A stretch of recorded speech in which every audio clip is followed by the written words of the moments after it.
নমস্কার। 4th হাউসে রাহু আপনার জন্মছকে 4th হাউসে রাহু আপনার জমি বাড়ি রিলেটেড প্রবলেমস আসবে। তার থেকে মানসিক সমস্যা, আর্থিক সমস্যা এগুলোও দেখা দিতে পারে। তার সঙ্গে শনির ইমপ্লিমেন্ট আইনি জটিলতা এনে দেয়, যেটা অনেক দীর্ঘস্থায়ী হতে পারে।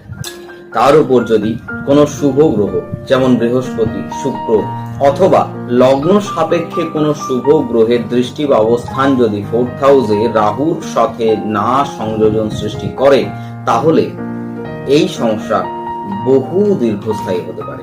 রাহুর 4th হাউসে থাকলে আপনাকে গৃহত্যাগেও করতে পারে। সেই বাড়িতে আপনি বসবাস করতে পারবেন না, অথবা আপনাকে রেন্টেড হাউসে থাকতে হতে পারে। জন্মস্থান থেকে অনেক দূরে বসবাস করতে হতে পারে। পরিবারের সুখ শান্তি নষ্ট হতে পারে।